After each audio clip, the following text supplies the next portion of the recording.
खाने पीने से मैं मना नहीं कर रहा हूँ, खिलाने और पिलाने से भी मना नहीं कर रहा हूँ। मेहमान नवाजी तो बड़ी अच्छी चीज है, खुशनसीब है वो इंसान जिसके घर में मेहमान आते हैं, उसके घर में बरकतों के दरवाजे खुल जाते हैं, कोई शक नहीं है। लेकिन हर चीज पे फजूल खर्ची ये गलत चीज है, चाहे वो जायज काम हो या नाजायज काम। आइए एक और वाक़े की तरफ चलते हैं। हजरत काब इब्ने मालिक ये उन सहाबियों में से थे जो गज़वे तबूक में शिरकत नहीं कर सके थे और जिन्होंने अल्लाह के नबी को सही सही बात बता दी थी कि हम सुस्ती कर गए और अपनी गलती की वजह से जंग में शिरकत नहीं कर सके, जिसके बाद अल्लाह के नबी ने इनका बाइकाट कर दिया था, लोगों को मना कर दिया था। सुनिए जो बात हम बताने जा रहे हैं वो अब सुनिए। अल्लाह के नबी ने लोगों को कह दिया था कि कोई भी आदमी काब इब्ने मालिक से सलाम न करे। काब इब्ने मालिक का फैसला अल्लाह रब्बुल आलमीन करेगा। अल्लाह की तरफ से जब इनकी तौबा कबूल हो जाएगी और अल्लाह ताला जब बता देगा कि इनकी तौबा कबूल कर ली गई है, तब इनसे के लिए रास्ता खोला जाएगा। अभी कोई इनसे सलाम कलाम नहीं करेगा। अब लोग इनसे सलाम नहीं करते थे, यही जब मस्जिद में नमाज पढ़ने आते तो सलाम करते। सहाबा किराम ने अल्लाह के नबी से पूछा, अरे अल्लाह के नबी हम तो सलाम नहीं करते काब इब्ने मालिक से, लेकिन काब इब्ने मालिक जब हमें मिलते तो वो सलाम कर लेते, तो क्या मैं उनके सलाम का जवाब भी न दूं? तो अल्लाह के नबी ने फरमाया तुम उनसे सलाम ना करो, लेकिन अगर वो सलाम कर ले तो उसका जवाब दे दो। 8-10 दिन गुजर गए। कुछ दिनों के बाद अल्लाह के नबी ने एक और हुक्म आयत कर दिया, आए काब इब्ने मालिक तुम्हारे लिए दूसरा हुक्म नाफिज किया जा रहा है। आज के बाद तुम मस्जिद में नमाज नहीं पढ़ सकते हो। मुसीबतें देखिए, मुसीबत सिर्फ एक नाफरमानी। एक जंग में जाना था, सारे सहाबा चले गए, ये सोचने लगे मेरा घोड़ा तो बहुत अच्छा है, तंदुरुस्त है, अरे हम तो सुबह पहुंच जाएंगे, ये लोग जा रहे जाने दो, हम तो देर में निकलेंगे, सुबह पहुंच जाएंगे, इनके साथ पहुंच जाएंगे। लेकिन फिर रात में लेट गए तो नींद आ गई, गलबा आ गया आंखों में, नींद चढ़ गई। सुबह के टाइम पे आंख खुली, जब आंख खुली तो फिर और चलिए अभी तो और है, 1-2 दिन लगेंगे जंग शुरू होने में, अभी हम ये काम निपटा लें, अभी हम वो काम निपटा लें। सुस्ती और चढ़ी, काम करने में लग गए, यहाँ तक कि वो जंग शुरू हो गई। जंग शुरू हो गई तो ये जा नहीं सके, और जब जा नहीं सके तो जंग खत्म हो गई और सारे सहाबा लौट के आ गए। तो अल्लाह के नबी ने क्लास ली, तुम क्यों नहीं गए? तो इन्होंने पूरी सही बबात बता दी। तो अल्लाह के रसूल ने इनका बाइकाट कर दिया, अब नमाज में भी नहीं आ सकते हो मस्जिद के अंदर। कहा अल्लाह के नबी फिर मैं क्या करूं? कहा अपने घर में तुम नमाज पढ़ोगे, मस्जिद में नमाज पढ़ने के लिए तुम्हारे दरवाजे बंद। अल्लाह रब्बुल आलमीन ने तुम्हारे लिए यही हुक्म नाफिज किया है।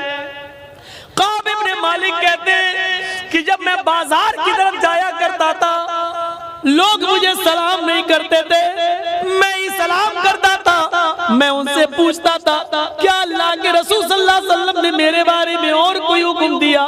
तो लोग हमें इसका जवाब नहीं देते थे और मुझे सलाम का जवाब देकर निकल जाया करते थे। कोई भी आदमी मुझसे बात नहीं करता था।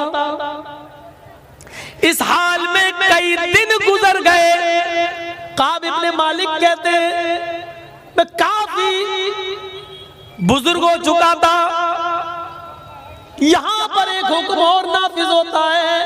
आए काब इब्ने मालिक, 1 महीना जब गुजर गया तो हुक्म नाफिज होता है, आए काब इब्ने मालिक आप अपनी बीवी से दूर हो जाएं। ये हुक्म नाफिज हो रहा है, आपको एक और सजा दी जा रही है। आपको आज के बाद आप अपनी बीवी से मिल नहीं सकते। काब इब्ने मालिक ने कहा आए अल्लाह के नबी, बीवी से मिल नहीं सकते, इसका मतलब क्या है? क्या मैं उसको तलाक दे दूं? अल्लाह के नबी ने कहा नहीं, तलाक नहीं, तलाक देने के लिए ये हुक्म नहीं दिया जा रहा है आप उनसे दूर रहेंगे, उनसे बीवी वाली खिदमत नहीं ले सकते, यानी अपनी बीवी से मुजामियत सोहबत नहीं कर सकते, उसके साथ हम बिस्तरी करने से रोका जा रहा है। काब इब्ने मालिक कहते हैं मेरी बीवी एक जगह तो जंग में मैं जा नहीं सका, यहाँ हम बिस्तरी से भी रोक दिया गया, कहीं मेरे ऊपर शहवत का गलबा हो गया और मुझे तुम्हारी जरूरत पड़ गई तो नबी अकरम की ये भी नाफरमानी मैं न कर बैठूं और तुमसे हम बिस्तरी न कर लूं, इसलिए बेहतर है कि तुम अपने मायके चली जाओ, न तुम यहाँ रहोगी न मेरा दिल तुम्हारी तरफ मायल होगा। अपनी बीवी को वो अपने ससुराल उसके मायके भेज देते हैं। इस हाल में 50 दिन गुजर जाते हैं, काब इब्ने मालिक उसी जगह बैठे रहते हैं और नमाज पढ़ते हैं, बाजार जा नहीं रहे हैं इसलिए कि लोग उनसे बात ही नहीं करते, हर दिन इंतजार कर रहे हैं शायद मेरे लिए अल्लाह की तरफ से कोई हुक्म नाफिज हो जाए।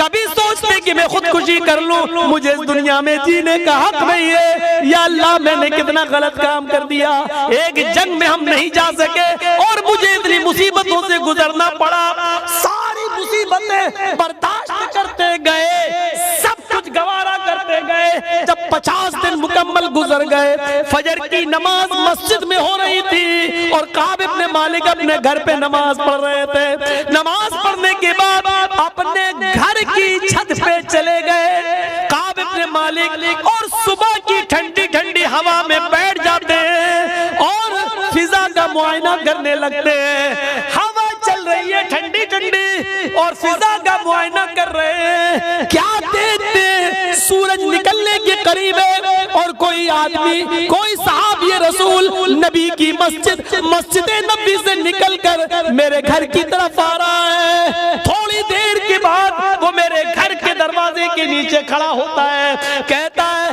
काब इब्ने मालिक का है, काब का है, काब का है। मेरे ऊपर से आवाज दी क्या हुआ, मैं यहाँ हूँ। आए काब इब्ने मालिक, अल्लाह ताला ने तुम्हारी तौबा को कबूल कर लिया है, तुम्हारी तौबा कबूल कर ली है। जनाबी मोहम्मद रसूलुल्लाह सल्लल्लाहु अलैहि वसल्लम ने फरमाया है काब से कह दो कि वो अपनी बीवी को बुला सकते हैं, मस्जिद में आ सकते हैं और लोगों से दुआ सलाम कर सकते हैं। अल्लाह ताला ने उनकी तौबा को कबूल कर लिया। काब इब्ने मालिक आते, जो चीज मैं बताना चाहता हूँ उसको गौर से सुनना। काब इब्ने मालिक आते, ऊपर की छत से निकलते हैं, नीचे जमीन पर उतरते हैं, कहते मैं तेजी से मस्जिद नबी की तरफ भागा। ये खुशखबरी मैं जनाबे मोहम्मद रसूलुल्लाह से सुनूं। जैसे ही मैं मस्जिद नबी में जाता हूँ, सहाबा किराम मेरा स्वागत कर रहे हैं, उन्होंने मुझे रास्ता दे दिया, सब मेरी तरफ दौड़ पड़े।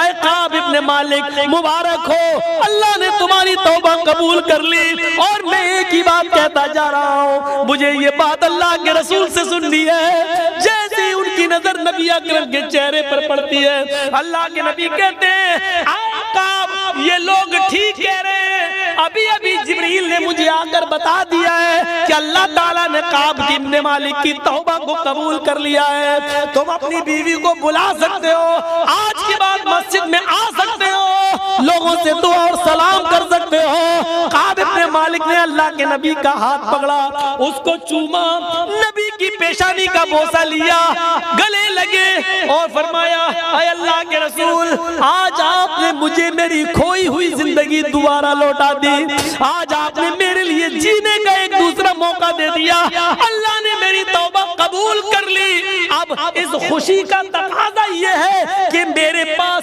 जितने मकान हैं, मेरे पास जितने घर हैं, मेरे पास जितनी जमीन है, मेरे पास जितने बागात हैं, ऐ अल्लाह के रसूल आप गवाह रहना, वो सारी की सारी जमीन, सारी प्रॉपर्टी, सारे बागात, सारे मकान मैं सदका कर रहा हूँ, मैं अल्लाह के रास्ते में दे रहा हूँ। इस खुशी का तकाजा ये है कि मैं सब कुछ अल्लाह की राह में लुटा दूं।